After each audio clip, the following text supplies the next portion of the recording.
Let me start by saying what a delight your presentation was and how clear it was and how much I appreciated it.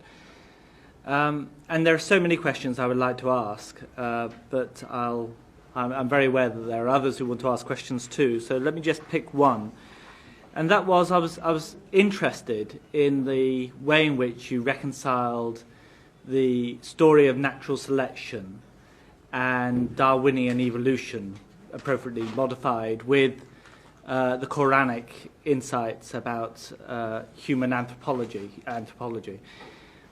And what surprised me a little bit is that my impression is the vast majority of Islamic thinkers are very suspicious of the sort of ideological baggage that Darwinian evolution has in the West, and view it therefore with a lot of suspicion and are often very, very critical of it.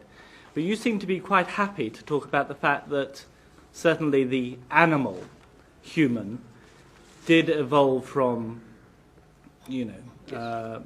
animals, and it was in some point in that process we were given a spirit. And how do you find that do you find you have a lot of sympathy in the Islamic world for these positions, or do you find that you are often criticized for them? Thank you very much. Firstly, please note that I do believe in evolution, but not in Darwinian evolution. Evolution is something else, and the mode through which it has taken place is something else. The struggle for existence and the survival of the fittest and natural selection, and that automatically changes one species to another, this is wrong. At every change of species, we need another kun from God. And this, the mechanism of Darwinian evolution has not been proved, and not very much liked in the biological areas, in the academia.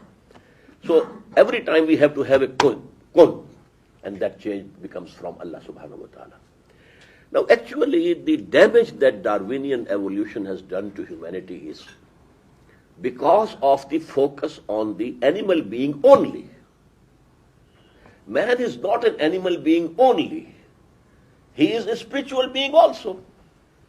And that is out from the discussions or studies or quest of the scholars.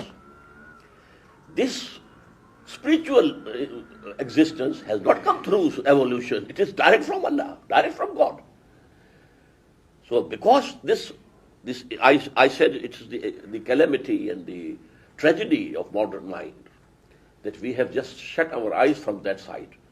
And now, if we are only animals, now we can follow animals. Animals don't discriminate between wife and mother and daughter. Why should we? They don't take the trouble of dressing. Why should we?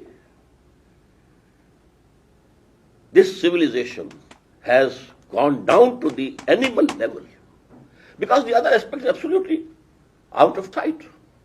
Now, whole sociology, whole thought is focused on the animal being. That's all. So that is the reason why Muslims don't agree with it. But if we have this idea, then these two things are separate.